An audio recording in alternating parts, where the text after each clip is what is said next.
C'est l'heure de votre grande session d'information. Bonsoir à tous, soyez les bienvenus. À la une de l'actualité régionale, ce soir, les fidèles en plein air à Petit-Bourg pour la célébration de l'Ascension. La messe a eu lieu sous un chapiteau. L'église Notre-Dame de Bonport est provisoirement interdite au public. Une partie de sa toiture s'est effondrée le 5 mai dernier. Le glanage pour lutter contre le gaspillage alimentaire. Nouvelle opération à Petit Canal chez un producteur de Giromont qui a pu écouler ses stocks. Un marché à petit prix qui a fait le bonheur des consommateurs, vous le verrez. Alerte érosion sur l'îlet du Gosier. Le petit coin de paradis vit désormais en eau trouble. En cause, le réchauffement climatique et la surexploitation du site. Les riverains sont inquiets. Et puis le partage et l'expérience d'une grande voix au service de nos talents. Angela Brown, la soprano internationale, est actuellement en Guadeloupe. Elle a dirigé une masterclass avec plusieurs chanteuses lyriques de chez nous. Mais d'abord, ces disparitions inquiétantes. 3 hommes sont portés disparus en mer à Capesterre-Belle-Eau. Ils étaient partis à bord d'une embarcation ce matin au large de Fourachot. Ils étaient 4 à bord avant que le bateau ne chavire. L'un d'eux a pu rejoindre la côte pour alerter les secours. Sur place, on retrouve en direct Alexandre Ouda et Ludovic Guédu. Bonsoir Alexandre. Quelles sont les dernières informations dont vous disposez ce soir ? Oui, bonsoir Christelle. Cela fait maintenant plus de 10 heures que ces 3 hommes ont disparu en mer. Comme vous venez de le dire, au départ, ils étaient 4 à s'être rendus au large sur une embarcation de pêcheurs dans le but d'installer une bouée. Une manœuvre relativement banale que ces 4 hommes semblaient avoir l'habitude de réaliser. Mais à bord de leur bateau se trouvait un moteur particulièrement lourd qui fragilisait leur équilibre au point de les faire chavirer. Les 4 hommes se retrouvent à la mer, 2 riverains et 2 marins pêcheurs qui ne seraient plus tout jeunes selon les témoignages des riverains. L'un des hommes arrive à rejoindre le rivage à la nage après près de 5 heures d'efforts, pendant que les 3 autres sont restés accrochés à une bouée au large. Et depuis 15 heures, les pompiers et les gendarmes sont présents. Ici, ils réalisent des rondes incessantes à bord de bateaux et d'hélicoptères. Et à l'approche de la tombée de la nuit, eh bien, des moyens supplémentaires ont été mobilisés.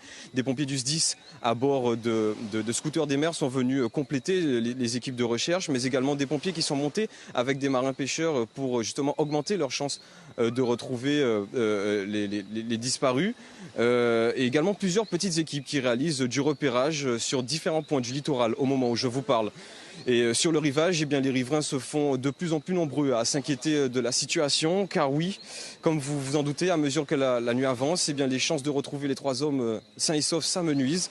Mais nous restons tout de même dans l'attente d'une bonne nouvelle. Merci Alexandre. Nous reviendrons bien évidemment sur cette information dans nos prochaines éditions. Et puis cet accident spectaculaire au rond-point de Vonche, un Titan s'est renversé sur la chaussée en début d'après-midi, occasionnant une grosse perturbation de la circulation. Une déviation a été mise en place au niveau du rond-point. Aucun blessé à déplorer, fort heureusement. C'est un jeudi de l'Ascension particulier pour les fidèles de l'église de Petit-Bourg. Ils ont célébré la messe en plein air sous un chapiteau et à la salle paroissiale à quelques mètres de l'église Notre-Dame de Bonport. L'édifice est actuellement fermé au public pour raison de sécurité. Le 5 mai dernier, une partie de sa toiture s'est effondrée. Rudy Rilsi. Les uns dans la salle paroissiale, les autres sous une tente juste à côté de l'église. Mais tous forment une seule et même communauté pour assister à la célébration de l'Ascension. Moment intense où chants et prières se succèdent. Un moment de joie, de lumière, de paix intérieure. Je trouve ce moment-là extraordinaire. Un lieu extraordinaire, mais pas ordinaire. La fête de l'Ascension, chers amis. Ce n'est pas une première à Petit-Bourg, mais cette fois, cette cérémonie s'effectue quelques jours seulement après l'effondrement d'une partie du plafond de l'église. Et il se dit que la main de Dieu est pour quelque chose dans cette affaire. Il n'y a pas de hasard avec Dieu. Tout est fait sur ses paroles. Donc, ça a un sens. C'est le 5 mai dernier qu'une partie du plafond de l'église Notre-Dame de Bonport s'est écroulée. On y voit un trou béant dans le plafond. Une chance, le plafond s'est écroulé alors que l'église était vide. On reconnaît la bonté du Seigneur, c'est ça. Et puis, on va réparer, on sera patient, on va attendre. L'église n'est donc pas utilisable en son état actuel. Malgré tout, les paroissiens ne sont pas portés par le chagrin. Ils gardent la foi et la bonne conscience. Le Seigneur, il est grand, il est merveilleux. Il faut compter sur lui. Il est toujours là. Même si on n'a pas d'église, mais on célèbre la messe quand même. Toujours jovial, le père Pierre Claver-Anano ne se décourage pas non plus, car il se dit également que grâce au nom de Jésus, l'église pourra vite se reconstruire. Alors qu'au nom de Jésus, que nous aimons, que nous adorons, que nous vénérons, que la municipalité trouve les voies et moyens pour remédier à ces désagréments. Mais la réouverture ne pourra intervenir qu'à l'issue des travaux estimés à plus de 700 000 €. C'est le bon plan pour lutter contre le gaspillage alimentaire et manger à bas coût. Le glanage est une pratique qui s'installe chez nous. Ce matin, à l'initiative de la start-up Glan Market, la population était invitée à récolter du giromont chez un agriculteur à Petit Canal. Des giromons en surproduction et vendus à petit prix. Laetitia Broulet, Olivier Duflot. C'est comme une chasse au trésor. On part un peu à l'aventure, mais tout se passe dans un champ. Aujourd'hui, ces visiteurs partent en quête des plus surprenants giromons de l'exploitation. On a trouvé un gros giromon, on l'a laissé là-bas parce qu'il était trop lourd à porter. Et là, on a trouvé un autre giromon. Est-ce que tu aimes le giromon ? Oui. Tu en manges comment ? Avec du riz. Et c'est très bon. Et ce soir, on va en faire. Si les plus jeunes y voient un jeu, les adultes, eux, sont là pour faire de bonnes affaires. Parmi les glaneurs du jour, Marjolaine, accompagnée de sa belle-mère, vient pour la seconde fois. Glaner, c'est cueillir des légumes en surproduction ou un peu abîmés et les payer beaucoup moins cher. Ça permet déjà d'aller sur l'exploitation de l'agriculteur et puis de savoir qu'il a des produits qu'il ne peut pas forcément vendre et de pouvoir s'assurer aussi de les avoir à un bon prix. Je trouve que c'est partager et puis permettre à tout le monde de profiter des fruits et légumes. Que les giromons soient hors calibre ou un peu amochés, qu'importe. Ici, l'idée est de participer à une économie solidaire. Dès qu'on peut faire une économie, dès qu'on peut sauver des aliments, parce que c'est dommage, ça demande beaucoup d'énergie, beaucoup de moyens pour pouvoir produire un légume, et le voir finir à la poubelle, c'est plus possible. Cette agro-transformatrice heureuse a récolté plus de 200 kilos de cucurbitacées. Je suis contre le gaspillage alimentaire et surtout la promotion de nos produits du terroir. Donc là, c'était l'occasion en fait, d'allier l'utile à l'agréable, de profiter en fait, de ces produits qui auraient pu se perdre.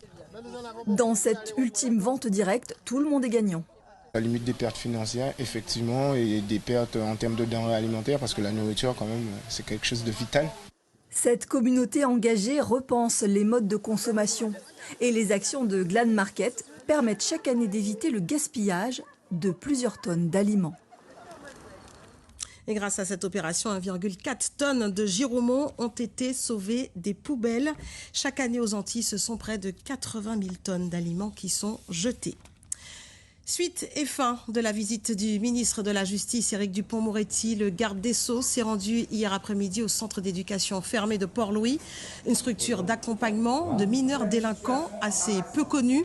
Le ministre a pu échanger avec les encadrants et les jeunes, parmi eux des originaires de Saint-Martin ou de la Guyane. Et c'est en 2007 que l'établissement a ouvert ses portes. Présentation avec Alexandre Ouda et Jean-Marie Mavounzi.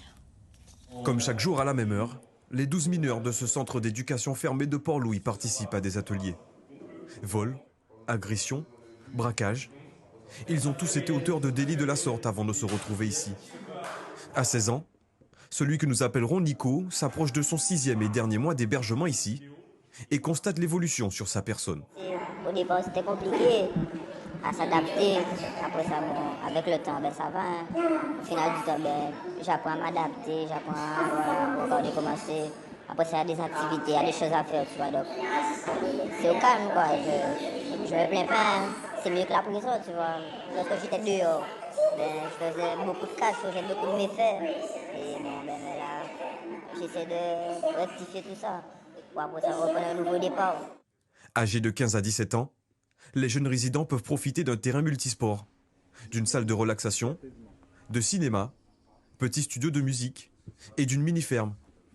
L'objectif ici est de les pousser à élargir leur centre d'intérêt. Alors, il nous appartient à chacun éducateur de les accompagner au mieux en apprenant à les connaître, en observant leurs faits et gestes, leurs comportements, leurs habitudes, mais aussi en cherchant un peu, même pas un peu, mais vraiment à les accompagner, parce que s'ils sont là, c'est qu'ils n'ont pas forcément les bons repères. Donc, c'est aussi à nous de les accompagner pour qu'ils puissent se sentir vraiment en sécurité et qu'ils se sentent plus libres, plus libérés pour changer de perspective de vie. Un accompagnement que seul un juge d'instruction ou un juge des enfants peut décider pour ces jeunes, qui, selon une étude du ministère de la Justice, augmentent leurs chances de tourner le dos à la délinquance en y restant plus de 6 mois. La spécificité de notre projet, c'est d'adosser nos pratiques professionnelles aux acquis de la recherche scientifique. Donc on a plusieurs projets au sein de l'établissement qui sont des projets appuyés sur les acquis de la recherche. En criminologie, on considère que c'est là qu'on peut trouver des pratiques efficaces, qu'on peut trouver des moyens de réduire significativement la délinquance des mineurs. Une réduction de la délinquance juvénile qui ne reste possible que si ces jeunes acceptent de jouer le jeu. Le volet judiciaire que nous allons évoquer avec notre invitée Leïla Lecusson. Bonsoir. Bonsoir et bonsoir aux téléspectateurs. Merci d'avoir accepté notre invitation. Vous êtes la vice-présidente de l'Union des jeunes avocats. C'est le 80e congrès de l'UJA, congrès qui se tient jusqu'à samedi au Memorial Act et qui a été lancé hier par le garde des Sceaux Éric Dupond-Moretti. Ça faisait 30 ans que la Guadeloupe n'avait pas accueilli ce congrès. D'abord, un mot sur cette visite ministérielle. Avez-vous été convaincu par les annonces du ministre ? Alors effectivement, lorsqu'un ministre fait des annonces, nous sommes naturellement très attentifs à ce qui a été dit. Donc effectivement, plusieurs annonces ont été faites sur notamment la simplification du code de procédure pénale, sur l'abrogation du fameux décret Magendie qui a pour effet notamment de rendre extrêmement complexe, voire inaccessible, la procédure devant la cour d'appel pour le justiciable. Plusieurs annonces ont été faites et nous, ce que nous attendons, ce sont les applications concrètes de ces annonces. Donc effectivement, nous sommes attentifs, nous avons entendu et nous allons être particulièrement véillatifs sur la mise en œuvre pratique de ces annonces. Alors, vous étiez près de 200 jeunes avocats de toute la France et d'outre-mer réunis face au ministre. Qu'est-ce qu'un jeune avocat et combien de temps a-t-on ce statut ?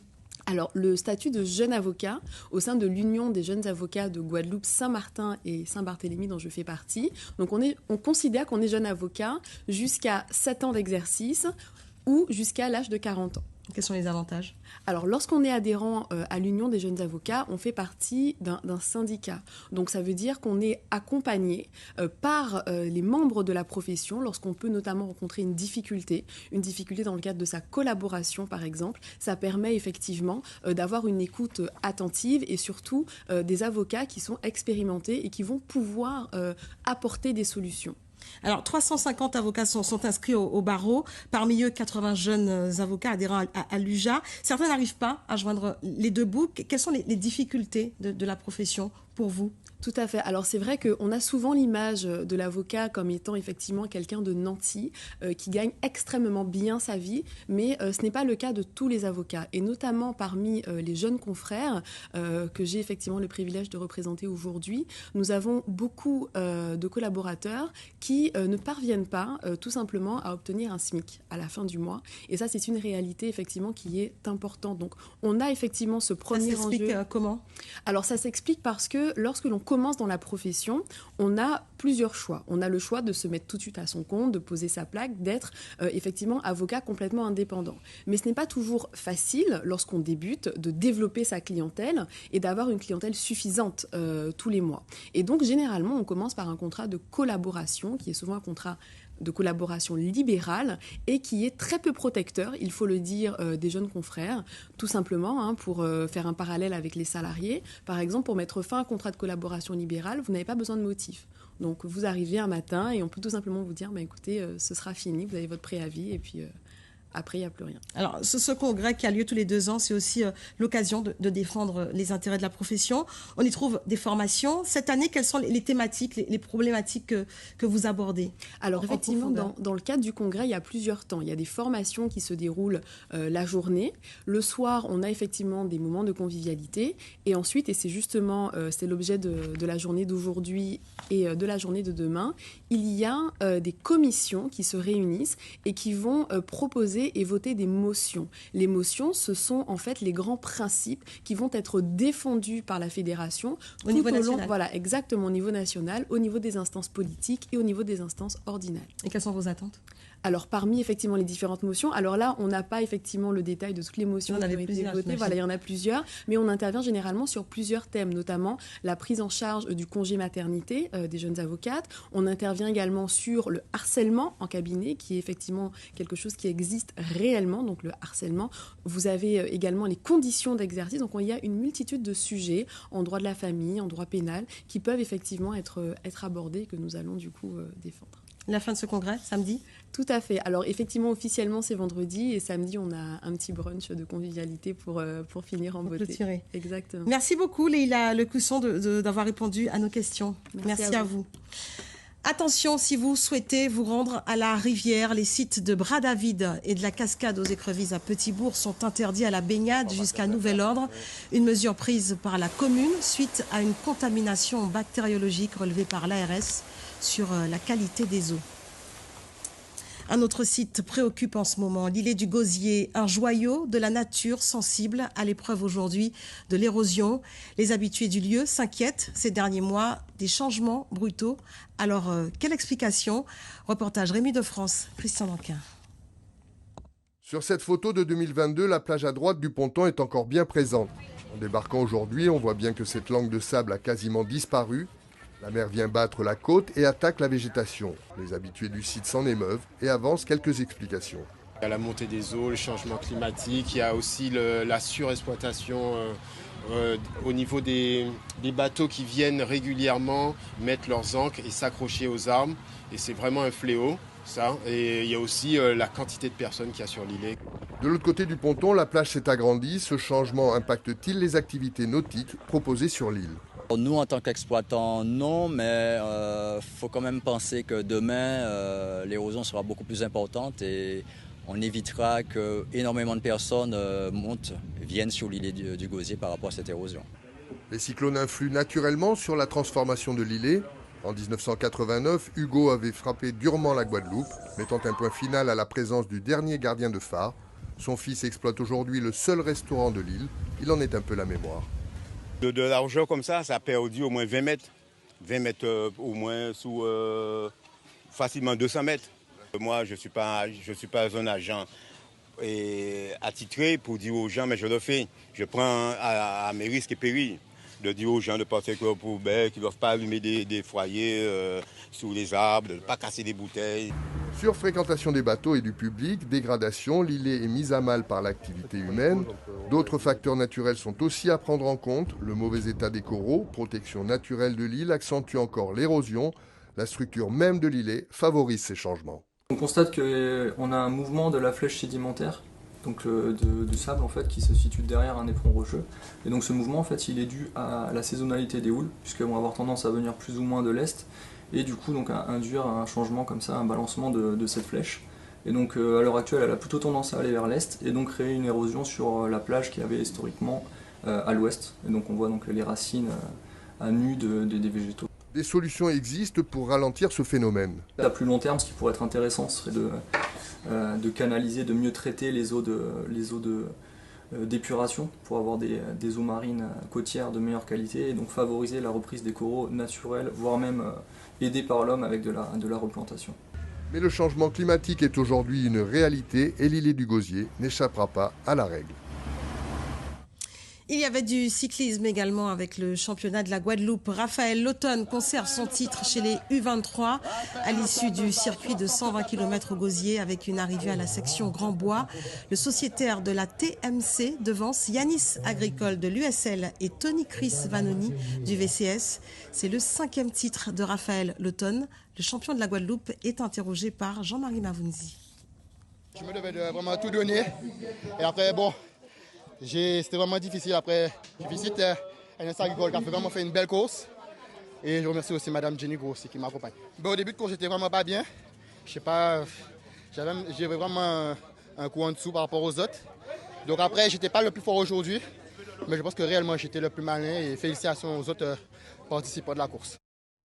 À Saint-Barth, les premiers concurrents de la Transat Paprec au départ de Concarneau sont en approche dans l'île du Nord. 11 équipages sont en course. On fait le point avec notre envoyé spécial sur place, Eric Schempfling.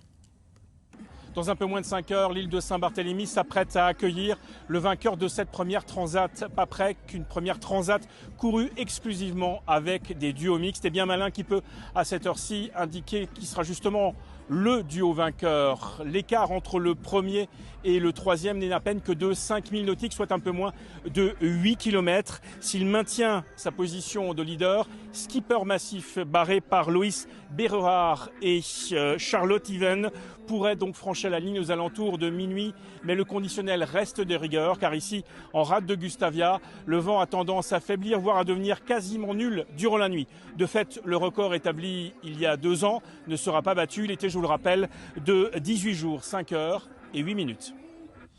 Et on termine en musique avec une pointure du lyrisme. Angela Brown, la soprano internationale, est actuellement en Guadeloupe. Elle a dirigé une masterclass à laquelle plusieurs chanteuses lyriques de chez nous ont participé.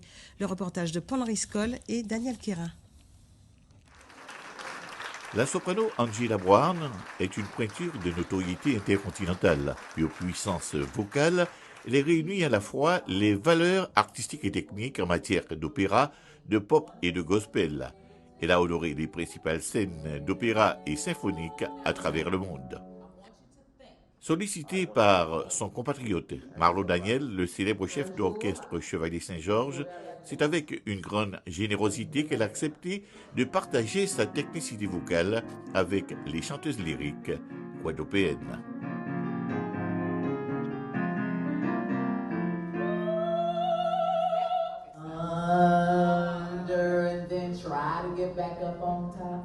Vous avez vraiment de superbes talents sur cette île, des talents avec qui on peut vraiment travailler, qui arrivent à écouter et à reproduire.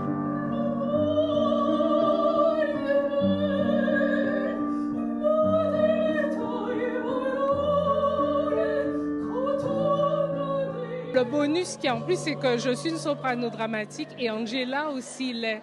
Donc en fait, j'ai vraiment saisi les inflexions qu'elle proposait.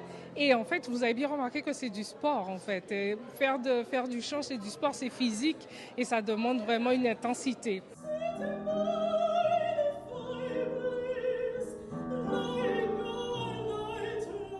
C'est un grand honneur d'avoir pu faire une masterclass avec Angela Brown. C'est une dame franchement formidable, une soprano d'une technique effroyable et humaine. Et je suis toute un petit peu étourdie puisqu'elle a vraiment donné tout ce qu'elle avait à donner pour nous, les Guadeloupéens et les chanteurs lyriques avec Erika. Et elle est formidable. Ce serait mon plaisir de pouvoir revenir, de pouvoir venir vraiment pour une saison entière, pouvoir faire un concert, rencontrer les étudiants, même dans les écoles et les universités, pour pouvoir vraiment être engagé à ce niveau-là. Mariée à un Guadeloupéen d'origine maulienne, c'est une véritable chance pour notre archipel de se savoir aussi proche d'une telle légende vivante. Voilà pour l'essentiel de l'actualité. Avant de se quitter, le rappel de l'une des informations principales ce soir. Les fidèles en plein air à Petit-Bourg pour la célébration de l'Ascension. La messe a eu lieu sous un chapiteau. L'église Notre-Dame de Bonport est provisoirement interdite au public. Une partie de sa toiture s'est écroulée le 5 mai dernier.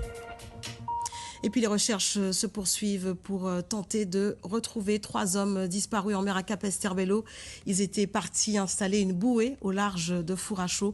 Nous y reviendrons dans nos prochaines éditions. L'information revient demain à 5h avec Florence Péroumal à 6h15. Jean-Philippe Courtois, le maire de Capesterre-Belle-Eau, sera l'invité de Claude Danican dans la grande interview. 13h, Eddie Golapcan, 19h, Laetitia Broulet. Tout de suite, le journal créole avec Jackie Massico. Et puis, question première à 20h05. Claude Danican reçoit Guy Losbar, le président du département. Belle soirée à tous sur Guadeloupe la Première.